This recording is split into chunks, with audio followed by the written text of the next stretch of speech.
moment collectively under the leadership of the American president and his team in his engagement with the Russians and the Ukrainians is whether the Russians are willing to play ball.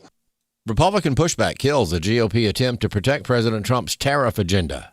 3 Republicans voted no on a procedural vote along with every present House Democrat. The rule vote contained language that would block the House from considering legislation to overturn President Trump's tariffs until at least July. One of the GOP lawmakers in opposition was Don Bacon, who says Congress should be allowed to debate tariffs. House Speaker Mike Johnson argued the moratorium was needed while the Supreme Court is deliberating the president's tariffs. But the failed vote further shows the challenges of having a razor-thin GOP majority. On Capitol Hill, Ryan Schmelz, Fox News. President Trump is set to deliver his State of the Union address on February 24th. It will mark the first State of the Union address of his second term and give the president the chance to shape the GOP's message to voters going into a midterm election that will determine whether Republicans maintain control of Congress. House Speaker Mike Johnson says he's going into the midterms feeling confident. I expect to win. I believe we are going to win the midterms and grow this majority, so our job's a little bit easier. And the reason I'm so confident in that is we have an extraordinary record to run on. Pro-lifers continue to call for the defeat of a ballot measure this year in Virginia. This November, voters in Virginia will decide whether to accept or reject what's being called the Right to Reproductive Freedom Amendment. If approved, it would provide a state constitutional right to abortion. Talking about this on Washington Watch, Liberty Counsel Action President John Stenberger said Virginia is going to be an enormous battle. There's a lot of money involved. There's a lot of political power. It's close to Washington, D.C. It's a historic state. It used to be a battleground state, but it's going to be tough. The Family Foundation of Virginia has been leading a large coalition of leaders to try to defeat the amendment. Olivia Gans of the Virginia Society for Human Life calls it extreme and reckless. And Stenberger recommended pro-lifers work to defeat the effort. People from Virginia, voters in Virginia, need to watch out for it and vote no on this reproductive freedom amendment. I'm Chris Woodward. U.S. stocks are feeling both the upside and downside of a strong report that said the nation's unemployment rate improved last month. The upside is that it could drive continued growth in profits for companies, but the downside is that it could discourage the Fed from cutting interest rates. For American Family News, I'm Rusty Pugh. Do you believe in the absolute inerrancy of God's holy word?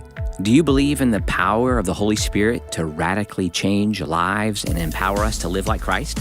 At Wesley Biblical Seminary, we believe God is raising up a movement of people across our nation and across the world. And if you believe these are the kinds of pastors we need leading our churches in the future, we invite you to learn more about partnering with us through giving. Learn more about Wesley Biblical Seminary at wbs.edu today. Welcome to Today's Issues, offering a Christian response to the issues of the day. Here's your host, Tim Wildmon, President of the American Family Association.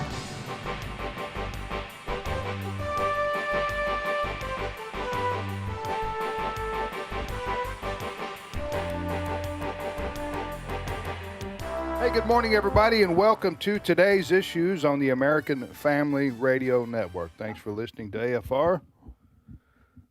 Today's Wednesday, February the 11th, 2026, in case you were wondering. All right, joining me in studio today is Ed Vitagliano. Good morning, Brother Ed. Good morning, Tim. Wesley Wildmon. Good morning. Good morning.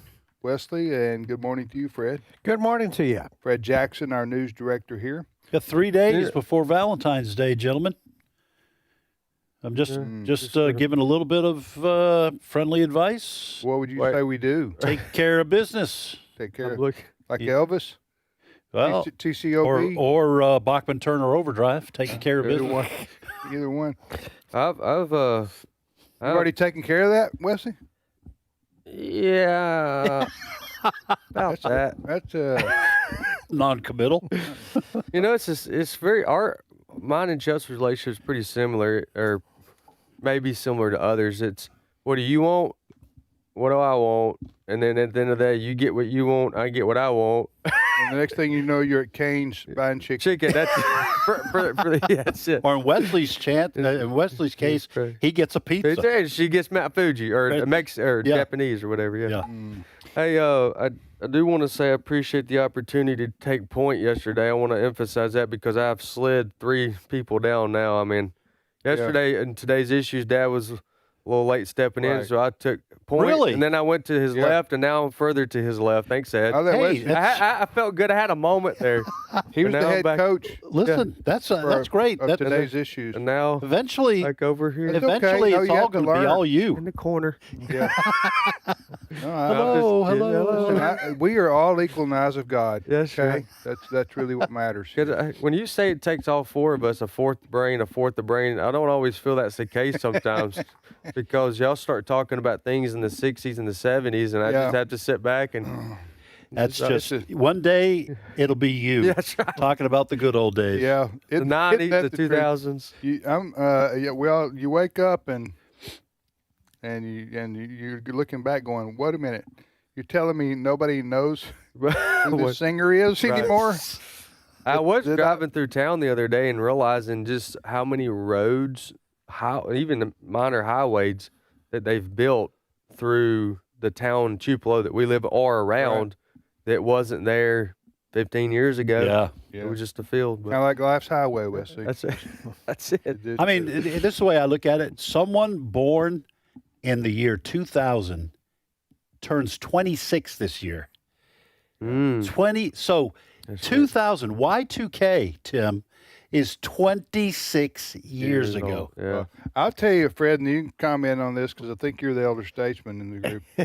But I tell you what, when you vividly remember the bicentennial, and we're at 250 now, and you're going, wait a minute, 50 years have passed by? I graduated that year. Did you? Was Yes, that I your- did.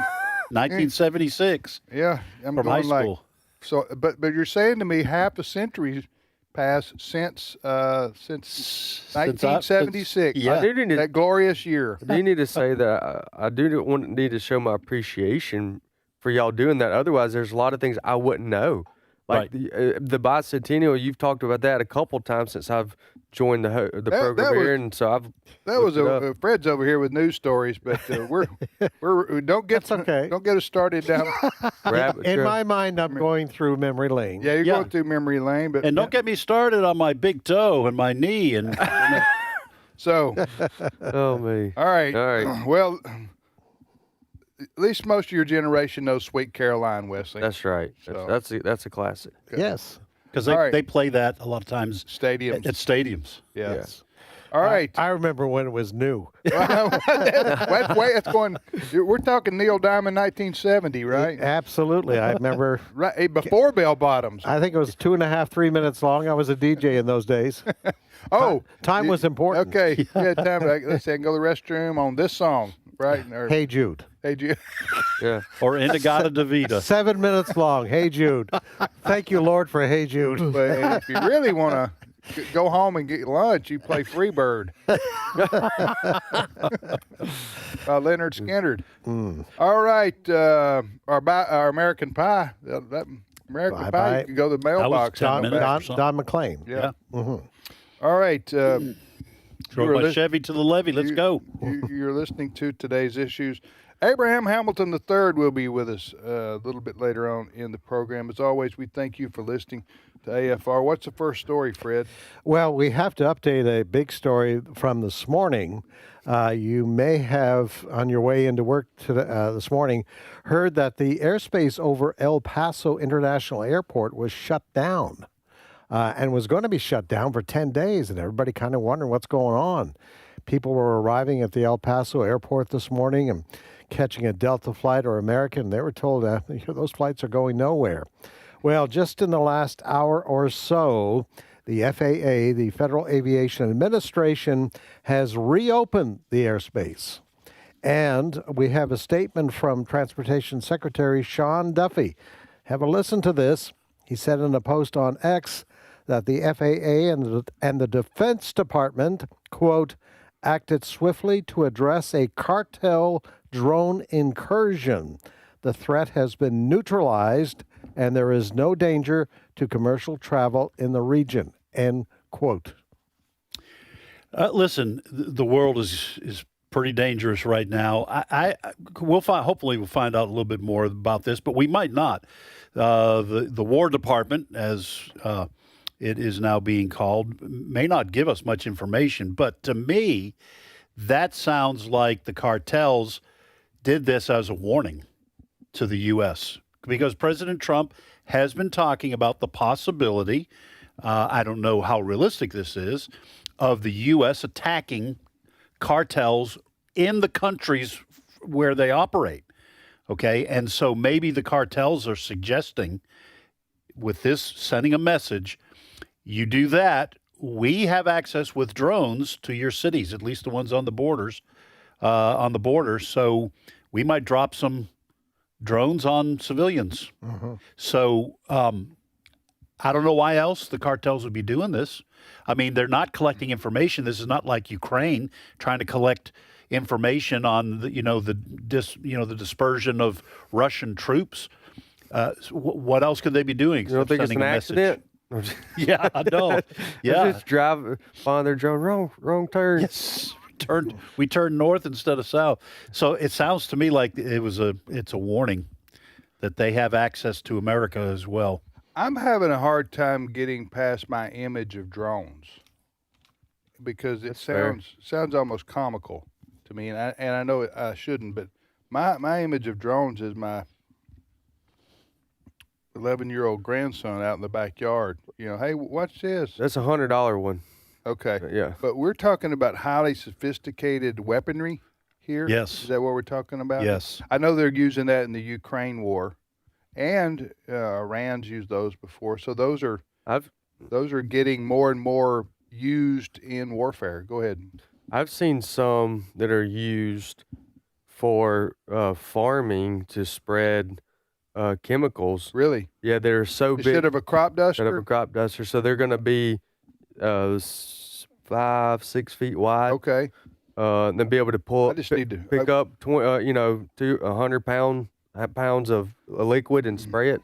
So the drones now, and they vary too, because the one you're talking about that Hardin has is a $100 drone. Recreational. Yeah, that's right. For No kids. cameras, no ability to pick up anything. We use Predator drones. Those are pretty big. They're at your house? No, not at our house. Oh, I'm so sorry. there's all kinds of different drones, and the Ukrainians were using drones. Russian tanks had to. They had to start applying sort of cages on top of their tanks because the tanks were getting taken out by drones that would hit them on the top. Okay, let me ask you one question about that. Do these drones, these military-grade drones you're talking about, I'm sorry for the ignorance, I know some people are going to laugh, do they land, are they on a kamikaze mission, or are they up firing the laser down? No, there may be drones that are able to do that. Not drones that lasers that can take out tanks, but these smaller drones have explosives attached to them, and this is a kamikaze.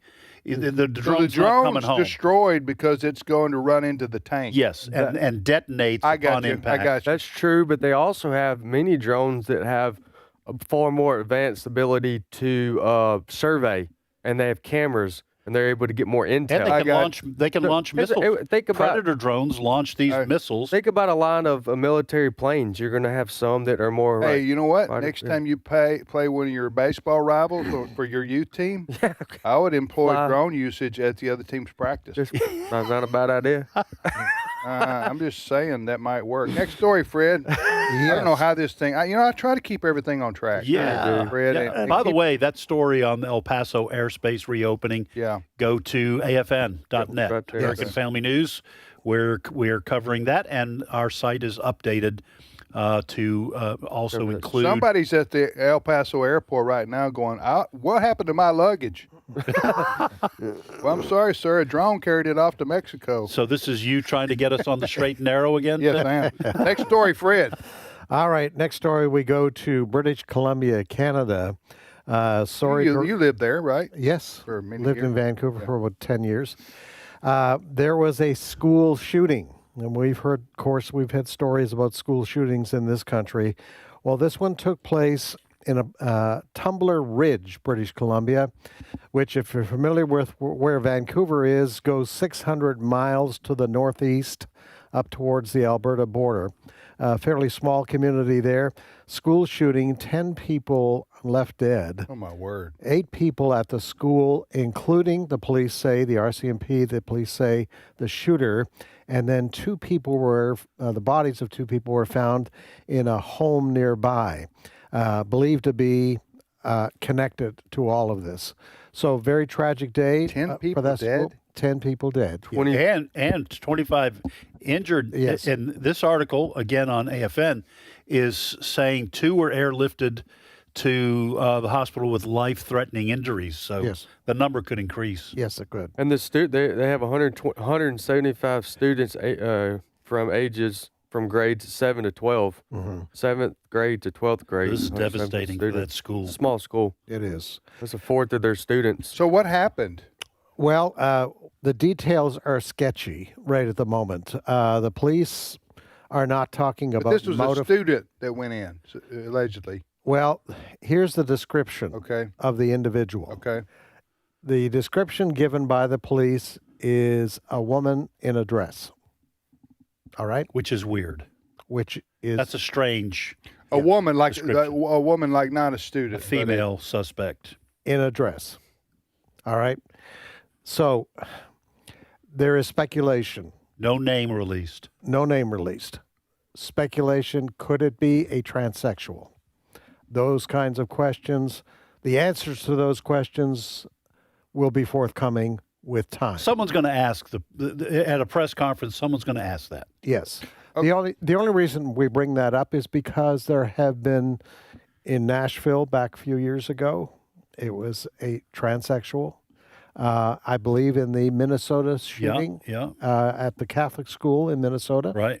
same thing. Same thing. So you go to that. It was kind of a weird thing for the RCMP to describe it Yes. that way. A female in a dress. Yeah, why would you say that? Yeah, that's odd. And Yeah. no name released. No.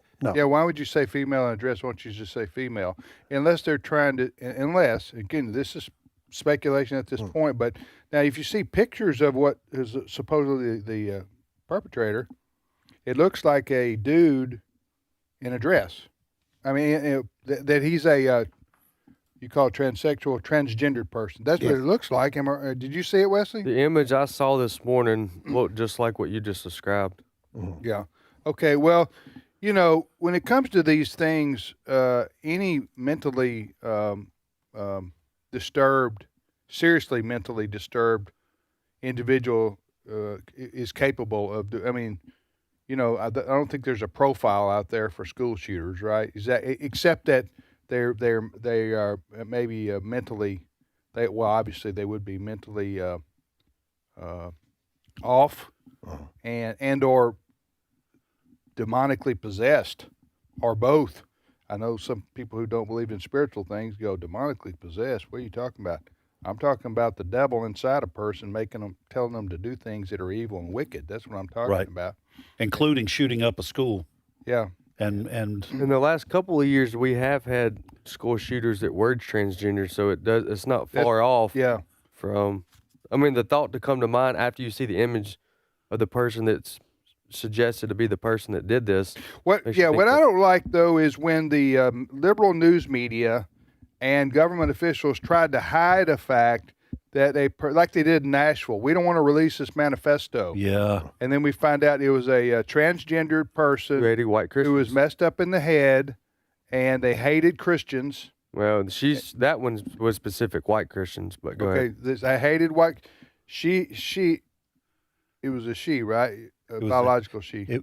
No, in Nashville? Yeah. No, it was a biological male. Okay, it was a dude who said he was a girl. Right.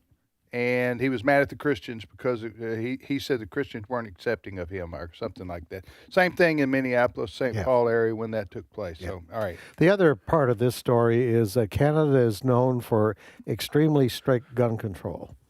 And so once again, you have an incident. You know, there was an incident just 4 or 5 years ago in Canada. I think 20 people died in that incident. So this person, whoever did the shooting, did not obey the gun laws. No. No. Okay. Did I have that wrong? You got it wrong. I didn't want to interrupt you until I could confirm. But you got what wrong? I got it backwards on the Nashville school shooter. Aiden Hale from the Nashville shooter. It was a she that wanted to be a boy. That's just what a I boy. thought. Yeah. It was My apologies. So to correct ourselves, the Nashville shooter. But remember, they didn't want to release the manifesto because they didn't want leaked. Huh? It was leaked a year later. Yeah, it was like they always release a manifesto. Why are they not releasing it then? Because they wanted to protect the transgendered part of the story. Yeah, that was during the Biden they didn't want to make too. the transgender community look bad, so they don't release the manifesto. That's right. So that's what happened there. Next story, Fred. All right. Yesterday in Washington, D.C., there was a hearing, and the top officials from ICE, immigration enforcement people, were at a hearing. They were invited there. They accepted the invitation. Obviously, there's been a lot of talk about what's been going on in Minneapolis in particular, and that was the reason for that, to give them an opportunity as to how the operation, President Trump's operation to arrest mostly violent illegal immigrants. Well, it came time during this hearing that a Democrat had some questions.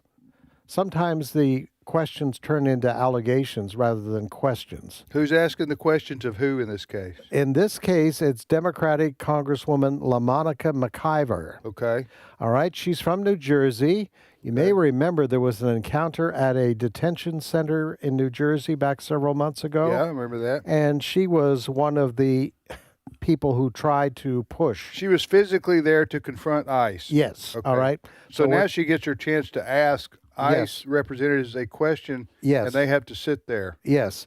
And the voice you're going to hear is ICE Acting Director Todd Lyons. All right. So this is how that encounter went yesterday. Listen carefully, folks. It's cut number 12. Mr. Lyons, do you consider yourself a religious man? Yes, ma'am. Oh, yes. Okay, well, how do you think Judgment Day will work for you with so much blood on your hands? I'm not going to entertain that question. Oh, ma'am. okay, of course not. Do you think you're going to hell, Mr. Lyons? I'm not going to entertain. Of course not. How many government The gentlelady will agencies- suspend. The How many- gentlelady will suspend. Chairman? A gentlelady will suspend. As I said, the issues we're debating here are important to ones that members feel deeply about. Thank you, While Chairman. vigorous disagreement is part of the legislative process, members are reminded that we must adhere to established standards of decorum and debate. The witnesses are here voluntarily, and I will continue to remind members that while oversight is important, aggressively attacking those witnesses personally is inappropriate and not in keeping with the traditions of our committee. Mr. Chairman, I'm just asking a question. Okay. You guys are always talking about religion here in the Bible. I mean, it's okay for me to ask a question, right? That was Representative LaMonica McIver. Yes. I thought Democrats didn't believe in religion, church, and state. Mm-hmm. And there she is talking about doctrines. True. Like, that was she was there. She was just badgering this poor fella. What's his name? Do you know his name? Yeah, his name is Todd Lyons. He is the acting director of ICE. Okay, I say poor fella. He's a big boy. They handled themselves well. Yeah, he did handle himself well. But listen, I do believe in accountability for all government agencies, and so it's good for ICE, the ICE agency, to come before Congress and answer questions, and engage and do it publicly so that the American people can see how their government's working. We don't want a secret police. We don't want a Gestapo. Anything like, I know that's what ICE is called. I don't believe that at all. I'm just telling you what the left calls ICE now. They're trying to sell that with the broad general American public. But I like the way he handled himself right there. And the chairman of the committee brought it back to order. But she was, what did she say? Do you believe in hell? What did she say? She said you're a religious person because you've got blood on your hands. Blood on your hands, and you're going to hell. How do you think it'll go on Judgment Day with all this blood on your hands? And then she said, do you think you're going to go to hell? Now, again, I do think in the circumstance he did the right thing. But if we're not there, so I'd like to say, what about the blood on the hands of the far left that opened up the border? Right. They brought in rapists, all the crime that's going on because of that. And the drugs and the sex trafficking. But the fact is, you're not going to have a conversation with someone like this congresswoman. Right. She thinks this guy's going to hell because he supports ICE. and he supports deporting. To your point, you can't have a rational, logical debate with someone like this. Right. Even if you came on two different ends. Yes. Yeah. So what I'm saying is he probably handled it the best. That's right. You way don't even go possible, down. Yeah. Because you're just going to get in an argument with someone whose mind is already made up and they hate you. That's why. Yep. And what if he'd have said though? She said, "Are you a religious man?" Nah. What if he said nah? What if he said, "Yeah"? He did say yes. He did. And she said, "What about Judgment Day?" And he said, "Well, I'm Hindu." Oh, man. You think she knows Hindu theology? Yeah, that's a good point. That I do wish stuff like that would happen more. I've thrown that at her. You know what I'm saying? I'm Muslim. Are you? No, I'd say I go with Hindu because you got multiple gods to deal with right there. You just say, which God you talking about, ma'am? Krishna? Because I got one for every hour. That's right. Okay. And then watch her head spin off. Right? Well, we need to be more quick-witted, the Christian community. The good thing, as I mentioned in our story meeting, is that Representative MacGyver probably could defuse a bomb just using a paperclip. Unless I got the wrong MacGyver. I think you got the wrong MacGyver. You got the wrong one. That was LaMonica right there. LaMonica. Yeah, She's just asking a question. Yeah. All right, we'll be back after this short timeout. You're listening to Today's Issues on the American Family Radio Network. Thanks for listening.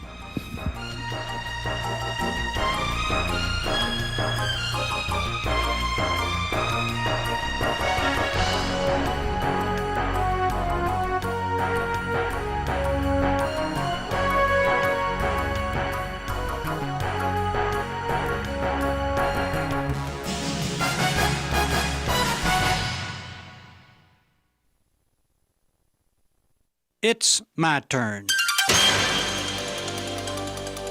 Here is your host for My Turn, Don Wildmon. All of us have at some time in our life faced disappointment. We know something of the experience that an old man told, which happened to him when he was a small boy. Yes, the old man said, I've had some mighty big disappointments in life.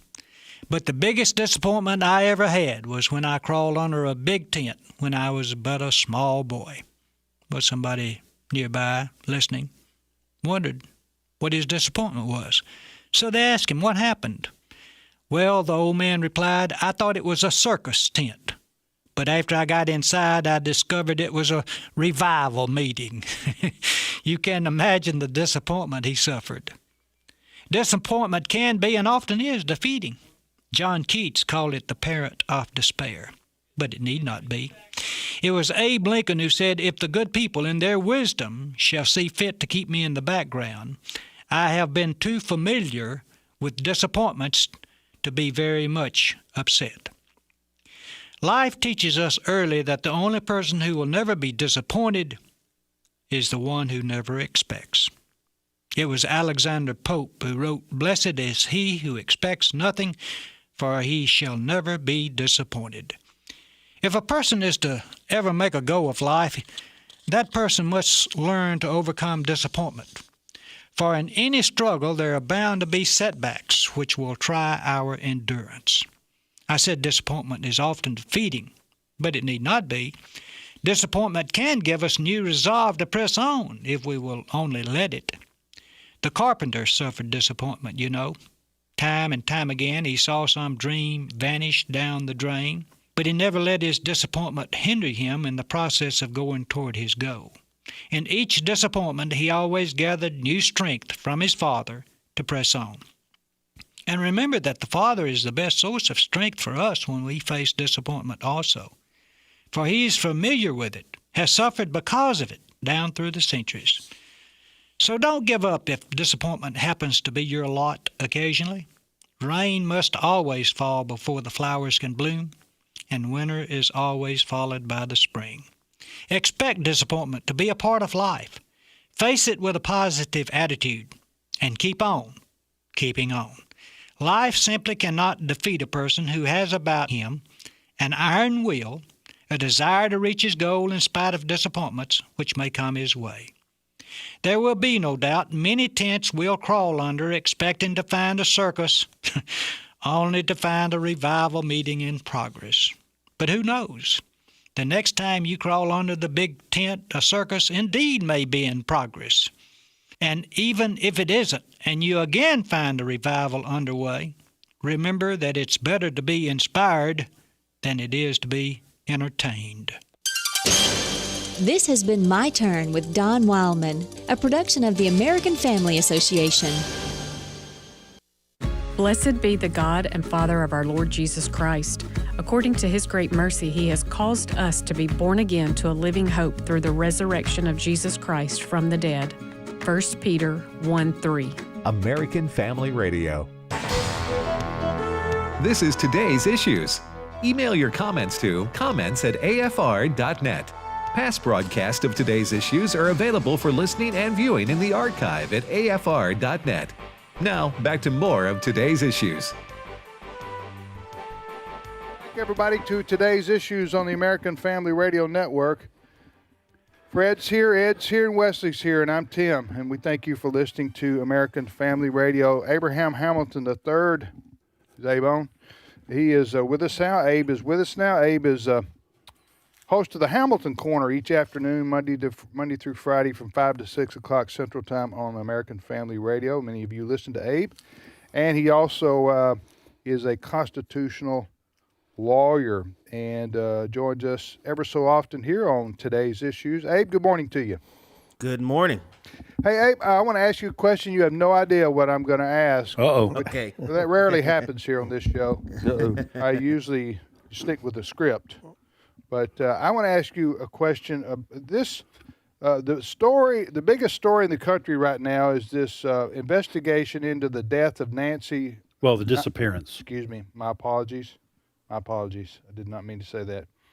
The disappearance of Nancy Guthrie, who that's been all over the news. That's the mother of the 84-year-old mother of Savannah Guthrie. Savannah Guthrie, the Today Show host. On NBC.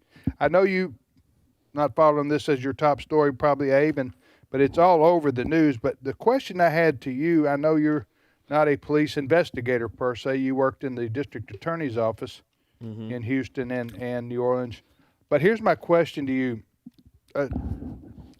How long typically after a person's disappearance does the case run cold where the person is not ever found, or at least is deceased for some reason or another? I mean, do you understand my question?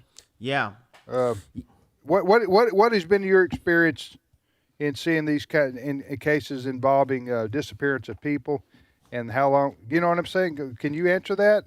Go ahead. Yeah, I mean, it varies. You do have the phenomenon of cold cases. Unfortunately, in circumstances like this, when you have prolonged disappearances, it sometimes results in a body being recovered at some point, right?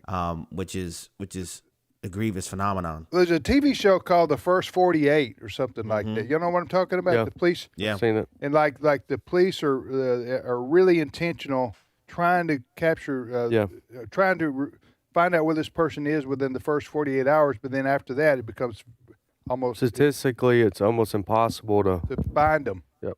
To find them, Yeah. but it doesn't get easier with time passing. It doesn't get better. The cases don't get better with time passing. Yeah.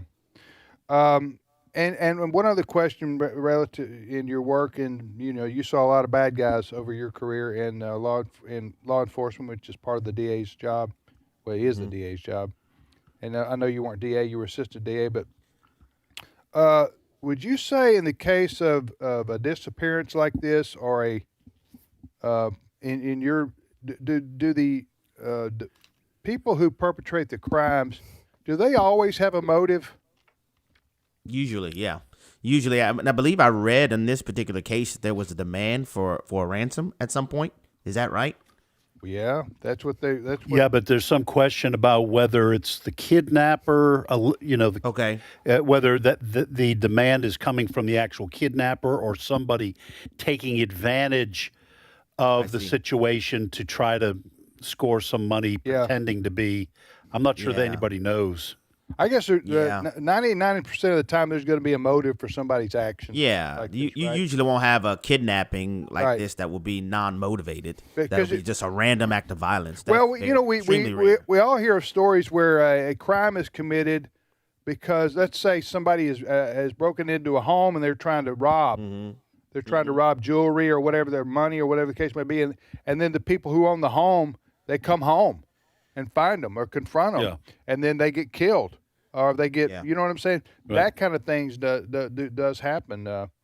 Who have heard about those kinds of things, and then you go, people on drugs, people, you know what I'm saying? Yeah. Why people do things that you scratch your head and go, what exactly is your motive? Yeah. Right here, with an 84-year-old woman in her home at night, in the middle of the night, and you come over, this person that they're showing on the video, this person comes over to the home with a backpack on, a ski mask on, gloves on. He's prepared to do something. And you're thinking if he's going in there in the middle of the night and he knows this woman is home by herself, then he's going to attack her. That's what a reasonable person would conclude, right? Yeah. Anyway, Yeah. we'll see if anything breaks on that story today. That I know that they had a man detained for questioning that they released. That is, the cops released him because he was found not to be involved in the crime. All right, you're listening to today's issues. Changing topic here. We've been talking some about the SAVE Act, the SAVE. Wesley, what does that stand for? Safeguard. Hold on a second. American Voter Eligibility Act. There you go. So Fred helped you again, Wesley. Yep. Need to buy him lunch. Yesterday I had it pulled up. So what is it, Fred? The Safeguard American Voter Eligibility Act. All right, what is that, and why are we following that, Abe? Yeah, it's a very simple bill that has already passed the House of Representatives. It's now in the U.S. Senate that requires people to register. In order to register to vote, you have to produce photo ID. Then, in order to vote, you have to show photo ID. That literally is what the bill would require. There are also some provisions concerning the maintenance of voter rolls, but this is something that is popular throughout the entirety of the American electorate and has gained in popularity. From 2018, it was 76% of the American electorate, according to Pew, that supported voter ID. As recently as 2025, 83% of the American people the American electorate support voter ID. That includes 71% of Democrats and 95% of Republicans. Even when you try to break it down demographically based on ethnicity, 76% of black voters supported, 82% of Latinos supported, 85% of white voters supported. It's a non-controversial phenomenon. And so like I said, in 2025, 83% of the electorate support it, but you have Senate Democrats saying they won't pass it. Yeah, okay, then Chuck Schumer, the leader of the Democrats in the Senate, calls it Jim Crow too. And why are these Democrats in the Senate? Why are they really opposed to this, or do you think it is genuinely a racist? No, how could it be a racist deal when 76% of black voters want it? What are you talking about? It's just an absurd phenomenon. 82% of Latinos want it. It is an effort by Senate Democrats because they recognize the massive migration of people away from blue states. And the way that our constitutional republic functions is that congressional representation is directly proportional to voters in a state. And so the Democrats recognize that they're hemorrhaging people from states like California and Illinois and New Jersey and all these other, in New York State, and people are moving into red states. If illegal aliens, let me just say what it is, if illegal aliens are excluded from voting, then the Democrat Party faces the risk of losing a significant percentage of their congressional representation. And that is why they're opposing it. They're using the moniker Jim Crow 2.0 as a ruse, when in actuality, they are attempting to protect their congressional representation because of the massive migration that's transpiring in America. Ed, go ahead, and then Wesley. Yeah, and one of the arguments that's been used against this, and I've been doing some research on this because I was hearing that you couldn't use a driver's license to register to vote, and you had to have your birth certificate and a passport. Passports are relatively expensive for people who don't have a lot of cash hanging around. But here's what I found out. You can use a driver's license to register to vote if your state your state issued driver's license explicitly indicates U.S. citizenship.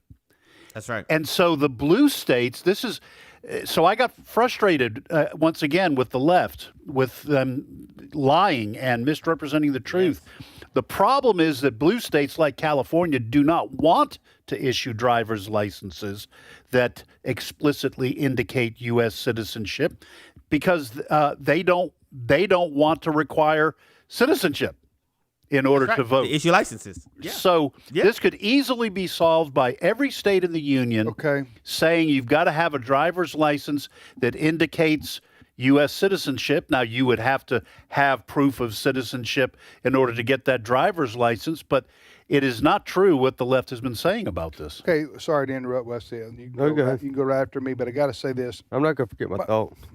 Most of the time on the loony left, I don't care what they do, as long as they keep it to themselves. In other words, California. If you want to go to hell in a handbasket, so to speak, vote yourself that way. Yeah, but I know. Hold on. I understand but that's fine if it only affects California, right? Well, I say that's fine. I just want to say that if it only affects them, that's a different consideration. But when they start getting congressional districts, by using illegal voters, then that affects everybody. Yes. That affects us in Mississippi. That affects everybody around the country when people in California are getting to vote illegally, thus getting, as Abe just said, to keep representation in the Congress, in the national government. Yeah. So, Wesley, go ahead. Abe, with the percentage, I'm looking at this now too. There's an article just in the last, it was yesterday, on the WhiteHouse.gov about these same statistics that you're mentioning. 83% of Americans favor requiring all voters to show up and use a voter ID, 95% Republicans, 71% Democrats, and so on. So if the numbers are like they are, what is it that I just don't understand why they continue to use the races as their primary form. They, meaning the Democrats, use that as a primary form to oppose this. That's a large number of Democrats that support. So where's is this saying that Democrats want better voter ID, but they don't want the SAFE Act? Or I'm confused. They're saying that minorities, black people and Hispanics, maybe some whites, are too dumb to register, too dumb to know how to I understand get an that, ID. but why are they doing that when they're? I guess I'm saying, why are they saying it that way? If there's that large of a number, are they winning with that message? That's what I'm getting at. That's the thing. It's a historically predictable terminology that they employ to provoke emotional responses and not logical responses. But is it going to work on this issue is what I'm asking. Do you think? Well, here's the question: whether or not there will be enough Democrats that will pressure their representation in Congress in order to pass it, because it's already passed in the House, so we're only talking about the U.S. Senate. That's but right. Chuck Schumer is saying, as leader of the Democrats, that they're not even going to allow it to vote and use the filibuster as a way to keep it from being brought to a vote in the Senate. And he's banking on the fact that Democrats don't care about the issue enough to put pressure on them in the Senate in order to push it to a vote. You know, you just have to say, sometimes the answer is obvious, and the obvious sometimes needs to be stated. I'll say this: if you're opposed to people having to provide identification in order to vote, then you're for cheating. Yep. You're for unaccountability. If you don't believe people ought to have to identify who they are as a citizen in order to cast a sacred vote, and you just believe anybody should just be able to walk in and say I'm so and so and vote, then you're for cheating. I'm a little bit surprised, Abe. Then we want to talk about what we're doing on this issue. I'm a little bit surprised that the Democrats are stalling on this because of what Wesley said and what you said. That is, the numbers, percentages of Americans across the board support this. So it isn't a controversial issue in that regard. But also, Democrats have primaries. Did they not, when they're going against them each other To in this a primary? degree. To this degree. Yeah, I mean, but what I'm saying is, if Democrats have primaries, did they not want to know that the people who are voting are legal citizens? You see what I'm saying right there? Yeah, I think what you're highlighting is the divide between the Democrat Party establishment and the Democrat voter. Yeah. To where it's if you would have probably taken a poll, the Democrat voter probably would have preferred not to just anoint cackling Kamala to replace Joe Biden. All right, we need to know, folks. You need to know where your senators stand. Maybe you do already. If you live in a blue state and you got two blue senators, the Democrats, they're probably going to be opposed to this, with possible exception of John Fetterman. He's the only sane one up there, I think, in Pennsylvania. Who would have ever thought that we'd be saying that 2 years ago? Right. But by the way, we do have an That's what action. I'm saying. Oh yeah. What are we telling? So people listening to us going, so what can I do? Right. So if you go to afa.net, that you'll see a row of choices at the top. Click on activism, and if you click on activism, you will see the latest AFA Insider Action Alert, which is asking the Senate to vote to pass the Save America Act, the SAVE Act. And so there's a way for you to use that action alert to call your senator and tell them to support and pass the Save America Act. So this is one of the things that AFA does. We make it easy for you to contact your senators and ask them to support it. Yeah, and again, what we're running into, folks, is that the House has passed it. But just put it this way, you know what? You want to know why there's a divide on party lines in this country? It's issues like this, and the vast majority, obviously, of Republicans and conservatives, the vast majority, if not almost all, are in favor of people having to have a photo identification, or at least some kind of identification to prove who you are when you go to vote. That's all. It's very simple. Democrats, they're against that. They don't have a good reason to be against it, except for the reasons they mentioned, which are terrible. The reasons why they're opposed to it, the real reasons. They don't want to tell you about the real reasons. They want to slap racist on it. You slap racist on an issue, the liberal media goes along. They say, we can't question this. The Democrats have declared it's Jim Crow too. It's racist. How dare? And if we question the legitimacy of that claim, then we ourselves are guilty of racism. You see how this works? Yeah. So but back to my question, I understand that being on the emotional side of things that are like 50-50 amongst the general public. Yeah. But when you got the numbers like they are, 80-20, 80-20, I'm just going, I don't know. Here's my take on that as an explanation. I think the Democratic Party knows they can't lose this issue, or they risk losing political power. Bingo. And I think that they're fighting on. This is a hill to die on for them. Bingo.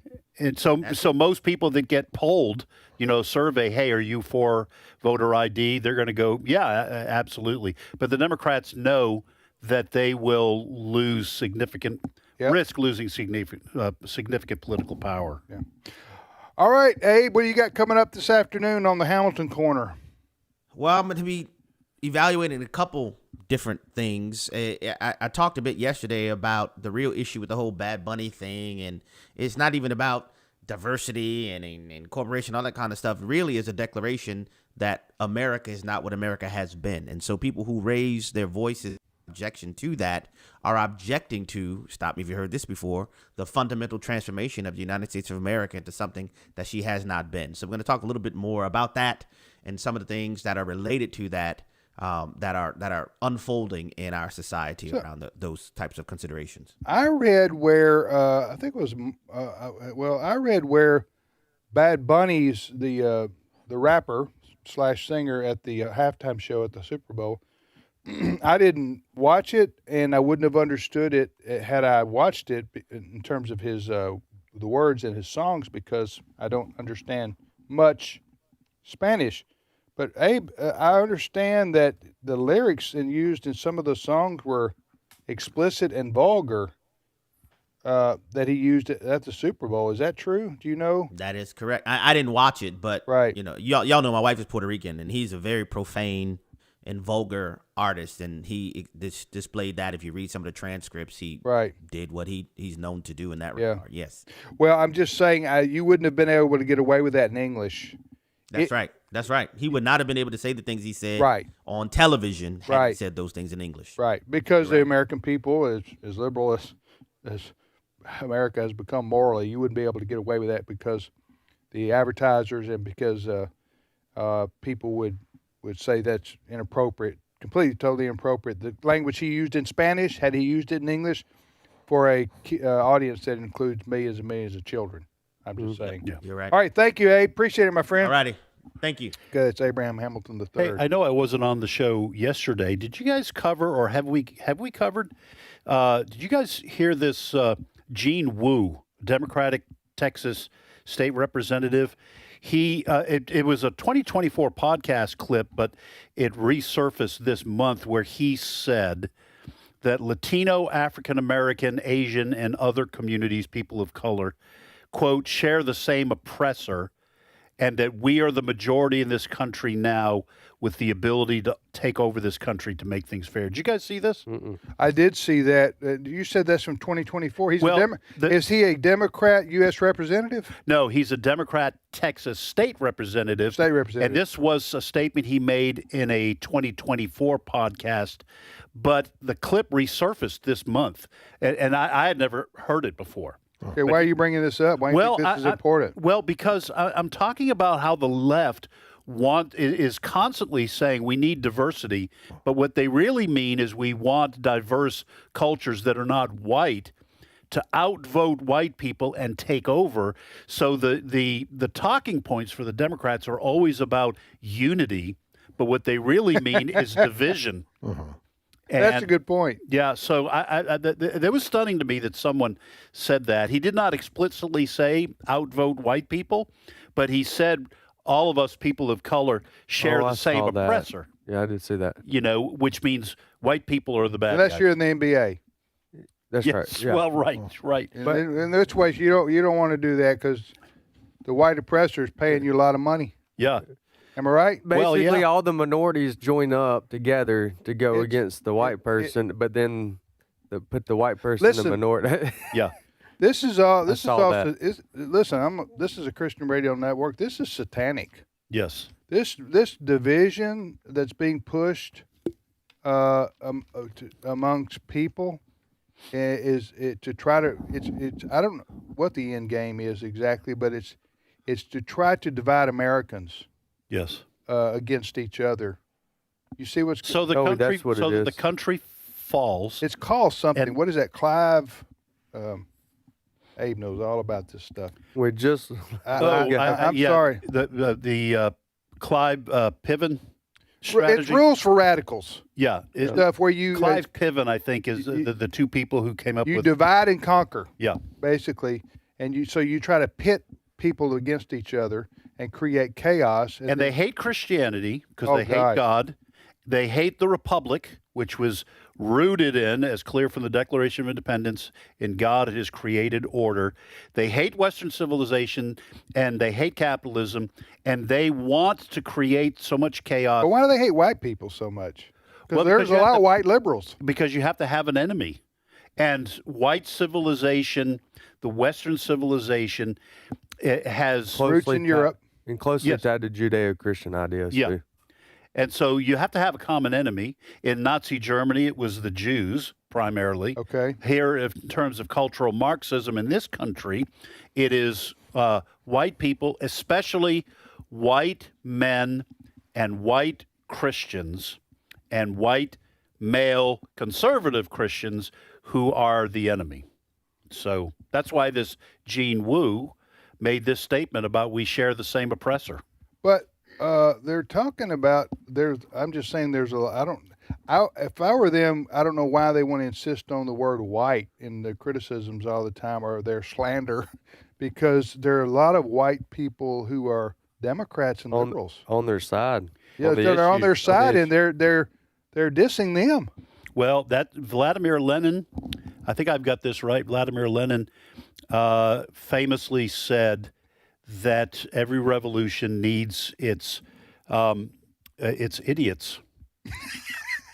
and so that's when the communists took over the Soviet Union, they used professors and intellectuals and writers to justify the revolution, and then they were the first ones killed afterwards. When Pol Pot took over Cambodia, they actually killed anyone who wore glasses, because they figured they got the glasses because they read a lot. That meant they were intellectuals, and so they used them to foment the revolution. But then they got rid of them first. These hardcore far lefties, they have a special hatred for us. Useful idiots was the phrase. White Christian. I like your version better, but white Christians, they think we're the dearth. Huh? They don't believe in evil spiritually, but we're evil. Yeah. In their eyes, huh? Right. I mean, remember that one of those highly rated liberal podcasters the other day said white Christians are cancer. Yeah. On America. Remember that? Yeah, that's like the evangelicals. The leftist version supposedly of Joe Rogan. That's what this woman, and she said that we're cancer. Right. I'm going like, where else in the world, in the United States, can you cite a whole race of people as being cancerous? Right. You know, except white people. Right. And you're going like, okay. Yeah. I thought we were supposed to be diverse.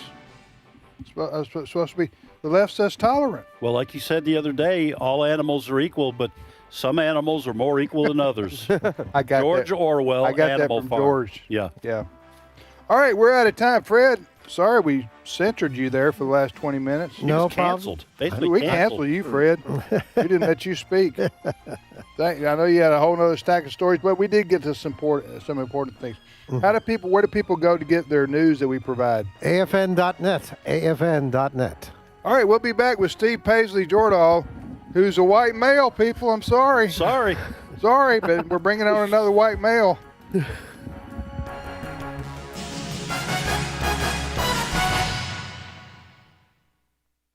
The views and opinions expressed in this broadcast may not necessarily reflect those of the American Family Association or American Family Radio. Faith, family, freedom.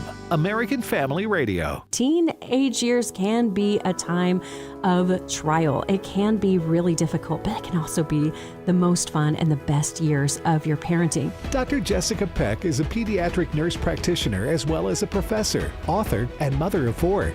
Dr. Peck is host of the Dr. Nurse Mama Show, weekdays at 2 p.m. Central, and find her podcast at afr.net. This is American Family Radio, a listener-supported ministry of the American Family Association.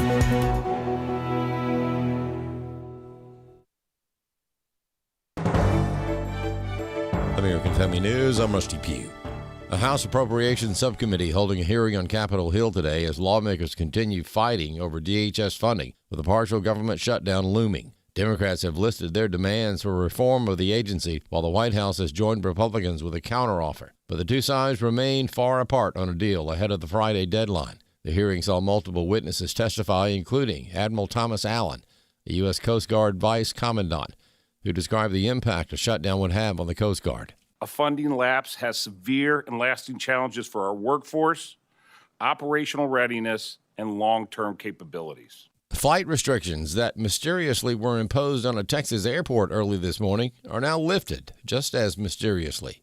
Evan Brown explains. Air travelers looking to depart from or arrive to El Paso International Airport in Texas were sent scurrying this morning to make other arrangements after the Federal Aviation Administration instituted a 10-day closure on the airspace in El Paso, citing special security reasons, only to lift it hours later. Just pass it on to Southwest and everybody else. At 0630 for the next 10 days, we're stopped all kinds of stuff.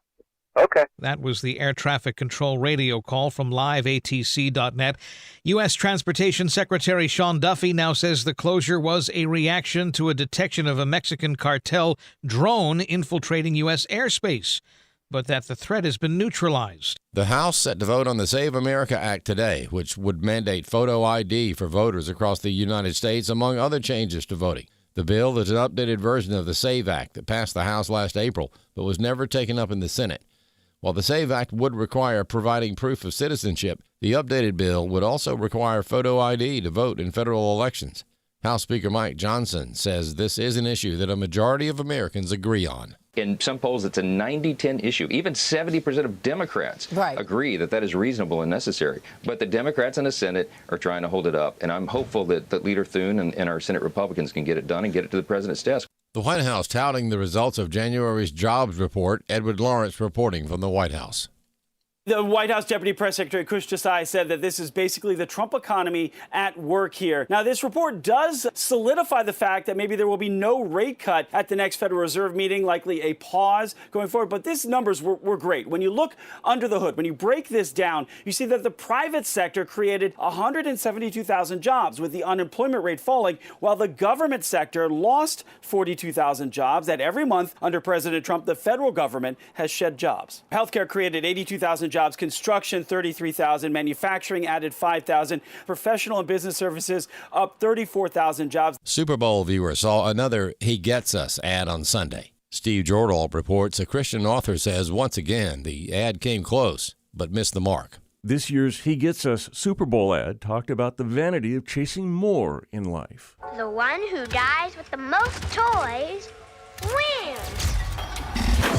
Winning is more fun. I want to feel more beautiful. In a search that has continued for centuries, and its promise of more and more. The tagline was, "There's more to life than more. What if Jesus helps us find it?" Christian broadcaster Peter Demas says the ads always make you feel good about being a Christian. They appeal to this emotional feelings base. They go to saying, this is where it is. And at the very end, they're like, hey, check us out. So you go and you check them out. The ad is really a funnel. But then you go to the website and you see nothing about repentance, which is absolutely necessary. You see nothing about sin. He likens the ads to the proverbial scattering of seeds. These ads are like the seeds sown on rocky or thorny soil. When the heat comes, the seeds dry up and are blown away. And when they give you only incomplete part, they do what Bonhoeffer calls cheap grace. And I think that's what they're trying to push. Demas says it's almost worse that the ads come so close.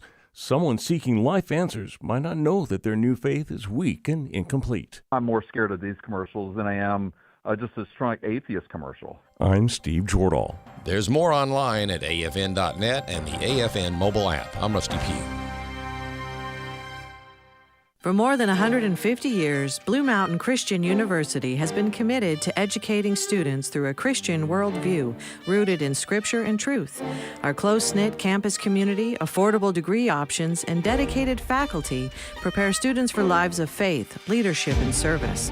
With on-campus and online programs, BMCU meets students where they are without compromising what matters most. Learn more at bmc.edu and move mountains with Blue Mountain Christian University.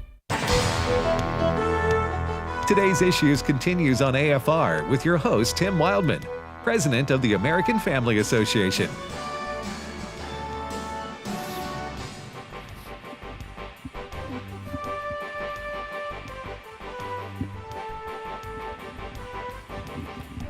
Hey, welcome back, everybody, to Today's Issues on American Family Radio.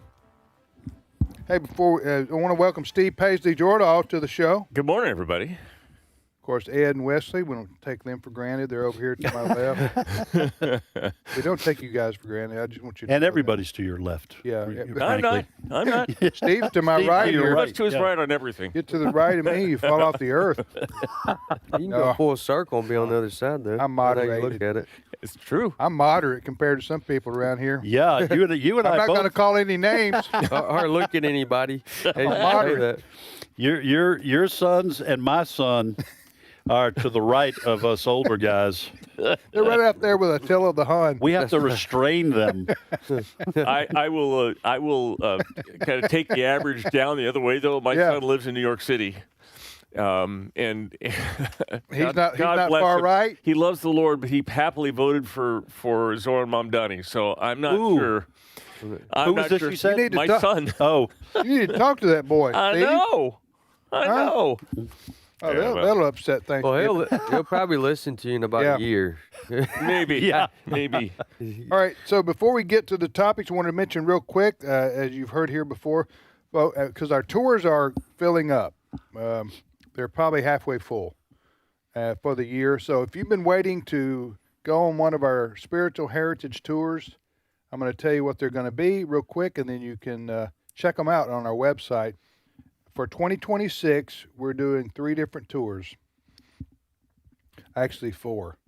So, and they're all involving American history and our Christian heritage.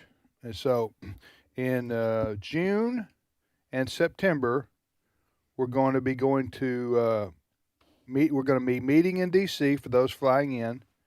Get on a bus and go on a tour down 2.5-hour drive to Colonial Williamsburg and historic Jamestown and Yorktown, the historic triangle there that most people have heard about. Is so much history there to see. And Stephen McDowell of the Providence Foundation is a historian. He's going with us on these tours. So that's going to be one tour. Then we're going to do also Washington, D.C. and George Washington's Mount Vernon estate. That's a separate tour. So, but they're back to back. You following me here? Yeah. The tours. So if you want to join us on Sunday in Williamsburg, to go down to Williamsburg and do that, then drive back with us on the bus to go to D.C. and Mount Vernon. You're talking about a week's time there. So we'll take care of you that whole time, unless you start whining about your and then you got to wash dishes your big or something. toe or something. Yeah. In which case you're on your own. I'm just saying. But we're going to feed you. Yes. And we'll take care Coordinate of the place to stay. We'll all be together. The buses and everything. So if you want to do the Williamsburg alone, Williamsburg, Jamestown by itself, or you want to do them together with the D.C., Mount Vernon, you could do that. That's in June, and that's in September. A lot of memories and a lot of fellowship and a lot of fun. Camaraderie. We have a lot of fun, a lot of good food, a lot of connections, a lot of fellowship. Now, those are the tours. Now, in October, Wesley, you and Walker are going to Boston, right? Yes, Walker and I are leading a trip. Stephen. And Stephen McDowell are leading a trip to Boston. We did it last year for our first time, and it went exceptionally well. So we've got one under our belt. Except for the weather. Yeah, that's why we're dialing it back to September. That's exactly right. Because October weather's too volatile. September 21st through September 26th, Walker and I and Steve McDowell will be going to Boston. All the information is at wildmongroup.com, wildmongroup.com. Spell that out. WILDMON group.com. You sure that's how it's spelled? Yeah, I think so. Okay. You scared me. Yeah. Here's why I wanted to do a joke. I was going to do AM, but I was like, that's not fair to the audience because they may not know the difference. People who listen to this show do not like jokes, Wesley. Okay. You need to learn your audience. I do, right. Yeah, now on the Boston trip, you're going to have a special guest going along with you.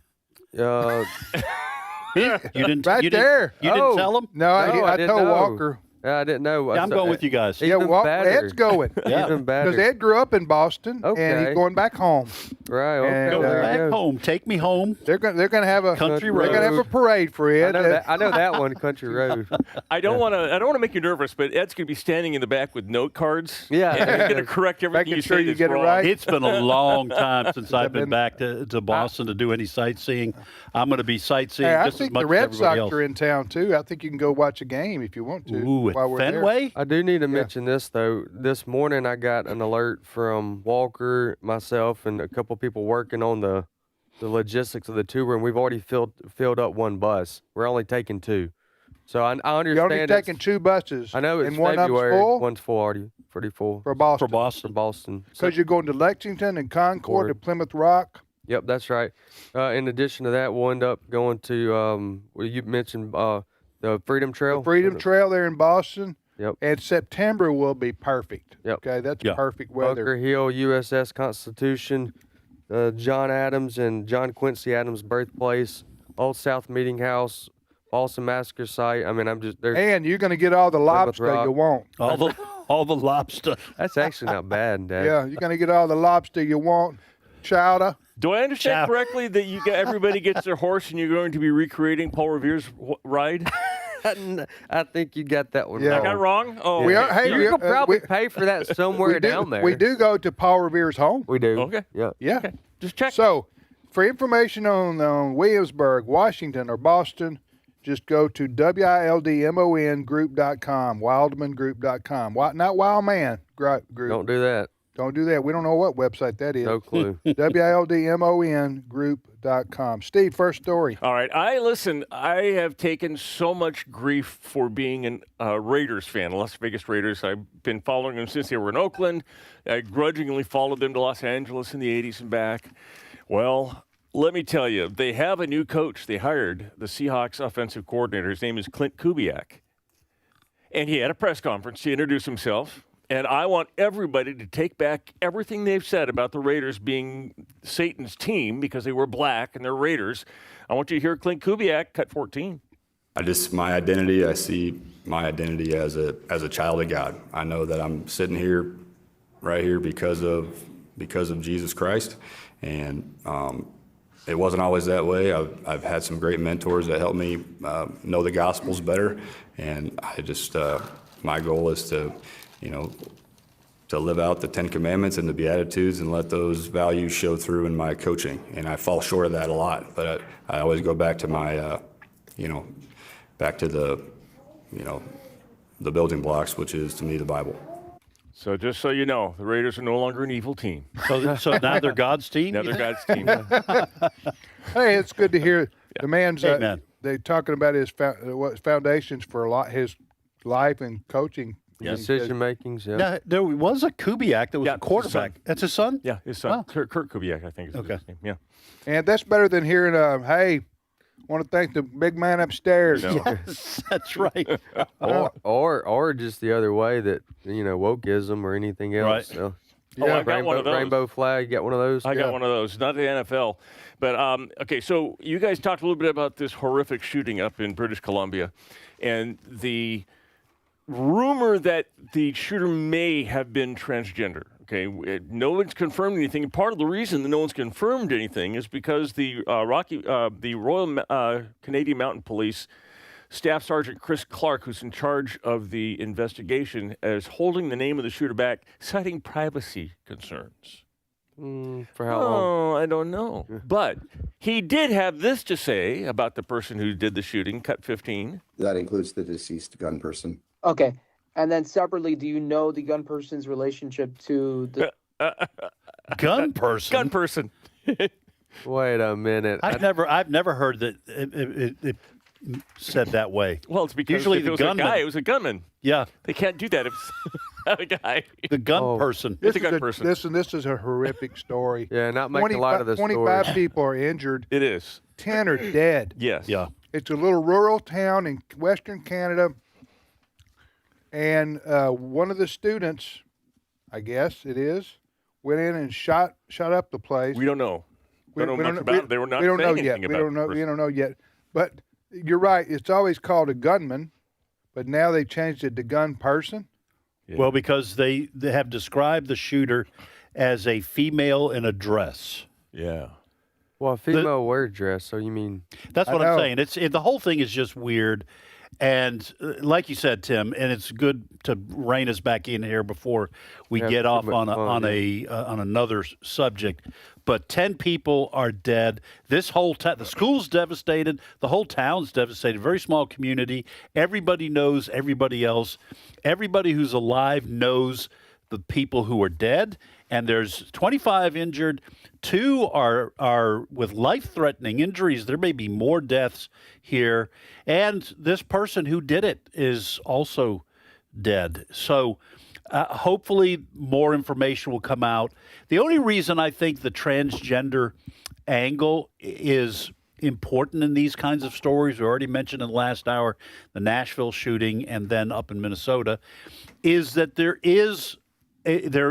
are questions about the drugs that trans individuals are given in order to quote unquote transition, and whether or not these drugs make people psychotic. I mean, this is a real issue that needs to be addressed, and it doesn't help if, like in Nashville, where the manifesto was not released for a whole year, and then Wesley mentioned that it was leaked. Okay, you're not helping if there's something wrong with giving these young people these drugs that makes them violent. And the political left does not want to talk about this because it makes the transgenders look bad. Yes, it makes their movement look bad. It calls into question the whole process. Yeah, exactly. Exactly. By the way, just to reiterate the story Steve brought up, and Steve, you mentioned this a couple of years ago. You were kind of prophetic on this. The lawsuit that was won by the 16-year-old girl in New York had her breast removed. When she was 16, these doctors did the surgery and said, "Yeah, you're going to feel better about yourself since you want to be a man. So we're going to remove your breast." And they charged her a lot of money. Well, she comes back 22 years old, or I think 23, and goes, "You know what? I made a huge mistake. I've made a huge, huge mistake in my life, and it's permanent. It's affecting me, and I want to sue the people who did this to me while I was a minor. Can't undo it." And she sued them, and she won. Yep. So the hospital and the doctors having to pay up. Psychologist. How and much money? Doctor. Like a lot of money. $2 million. $2 million. And what you said, Steve, a couple of years ago was that this would happen, what I just described, which is a reality in the state of New York, and that would stop this craziness, at least as far as doing surgeries on minors. And there's no doubt in my mind this is going to stop it, because the hospital lawyers now and the doctors' lawyers, insurance companies, they're not going to be able to get insurance. They're going to say, if you can retroactively sue, and I wouldn't always believe, if this person had been 19 or 20, I would have to think through this more on whether I agree with this or not, even though I obviously don't agree with transgenderism at all. You're talking about with the constitutional legal right of a 20-year-old. But you're talking about a minor, and you're talking about a minor, and you're chemically or surgically altering their bodies forever, and telling the mom, if you don't go through with this, your daughter is going to kill herself. Yeah, right. I mean, this is, and they're starting even the puberty blockers. They're starting. They were giving these to kids before they hit puberty. We're talking about 8 and 9-year-old kids were getting these things to keep them. This lawsuit's going to stop this insanity. It will. Anyway, next story, Steve. All right. If you are visiting the Bay Area or Phoenix or L.A. or Miami and you need a taxi, you might flag down something called a Waymo. Waymo is a brand of taxis, but they are driverless. A car pulls up, there's not a human inside at all, and you get in the car and you tell it where you want to go, and it'll take you there. And what now? So you get in the car, and it's a driverless car. Okay, it's called Waymo? It's called Waymo. Does it cost Waymo? It might not cost way more than you think. I don't know. Maybe it does. Maybe that's where they got it. I don't know. Cost way more than you think. Yeah, that's what I was wondering. I bet they didn't think about that when they came up with the name. There's Tim will think of it. Well, there's way more jokes on that. Well, it turns out that the Senate had Waymo's chief security officer, Dr. Mauricio Pena, in to give some testimony, and Senator Ed Markey of Massachusetts was giving him, was questioning him. And it turns out that driverless, there's no human in the car, but there are humans overseeing the car, monitoring the car, and able to jump in if they need to. But it's not all as good as you might think. Listen to cut 11. Yes or no, does Waymo employ humans located remotely to help its vehicles navigate difficult driving scenarios? Senator, they provide guidance. They do not remotely drive the vehicles. As you stated, Waymo asks for guidance in certain situations and gets an input, but the Waymo vehicle is always in charge of the dynamic driving task. So that is just one additional input. But the human being helps the vehicle to navigate those difficult driving scenarios. Is that correct? Yes. Okay. So are all of these human operators located in the United States? Are they all here? No, we have some in the U.S. and some abroad. In what countries are these employees located? The Philippines. Jimmy? The Philippines. So they are in the Philippines. Yeah. Mr. Pena, that is completely unacceptable. And here's why. Having people overseas influencing American vehicles is a safety issue. The information the operators receive could be out of date. It could introduce tremendous cybersecurity vulnerabilities. We don't know if these people have U.S. driver's licenses. If they don't have a driver's license, do they understand the traffic rules? Yeah, listen, tip of the hat to Ed Markey from Massachusetts. I rarely do this for Democrats, but I think he's right to question this. I think, Wesley, you had something you wanted to say. This is kind of freaky stuff. I know, it's sci-fi. So this Come to is life. Okay. So what's the next step here, though? Or is this obviously he exposed the fact that we got people in other countries that have the ultimate decision making on electronic cars or driverless cars in the United States. So what's the next step here? Are they going to do something about it? Congress has the ability to pass some regulation so that you have to have, no matter how good your internet connection is, it has to go 8,000 miles around the globe. There's going to be a latency, a lag there. So they could have some oversight that says you have to have people, maybe an office in these particular cities. I'd feel a lot more comfortable if the signal is going down the block instead of around the world. And I agree with Ed Markey on this. I don't think these. I can see where you might have some difficulties and you might need some human input in difficult, like you said, difficult driving circumstances. But overseas people, no. There's no way that I can think of that we can be, completely vet these people. They're citizens of another country. And I don't know. Technology is moving mighty quickly, and Congress, among others, is having a hard time catching up. Another angle to look at this, you still need humans. Well, that's true. For how long? That's right, yeah. Even though they're not driving the car, you probably got just as many.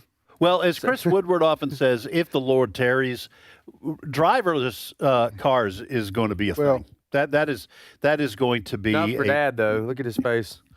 No, when y'all get through it, I have a thought on this. All right, I'm finished. But it's not a big rant. I'm trying. My New Year's resolution is to cut back on the interruption in half, which is for a segment. So he can use them how he wants. Cut back like on the interruption. It's like timeouts. All right.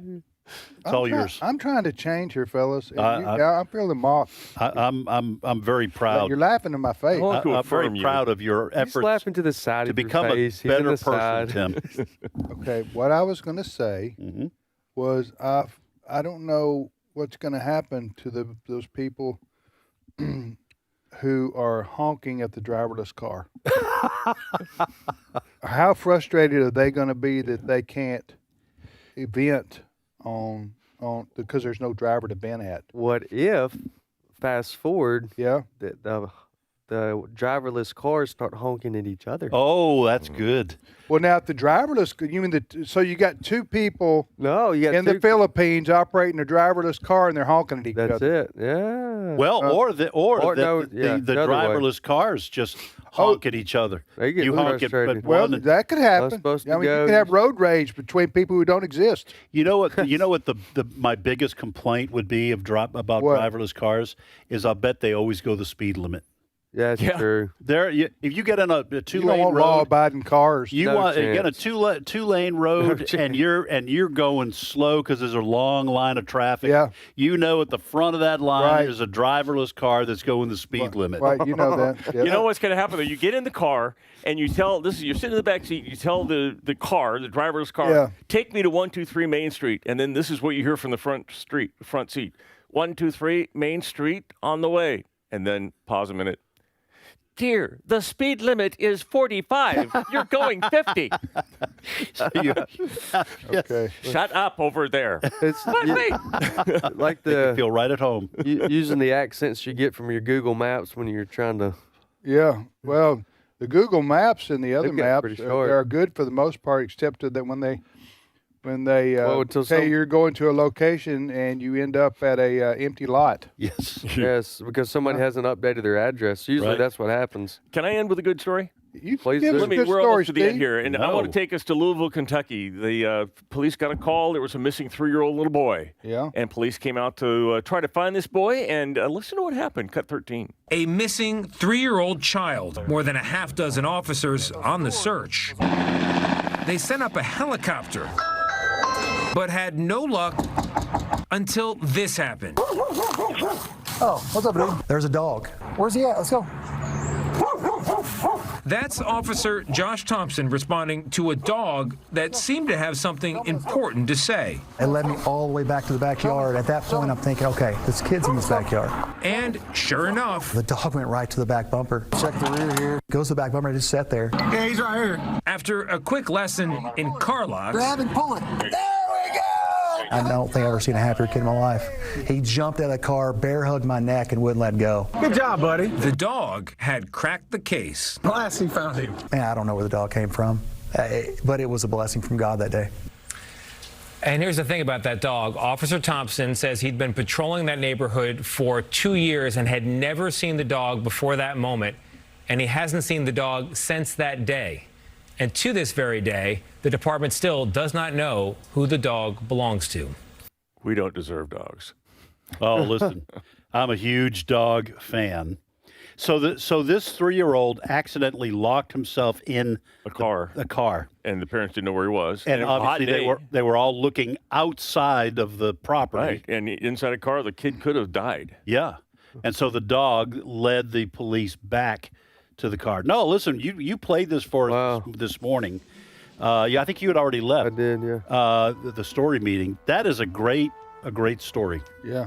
Yeah, and toward the end, or at the end, when they said the guy's been patrolling for 2 years, never seen that dog, and Hadn't seen the him dog since. Yeah, Yeah, that's awesome. Are you fellas done? Great story. I'm done. You guys yeah, done? go right ahead. You go Tim. ahead. No, I didn't want to I interrupt. would love for you to close us out.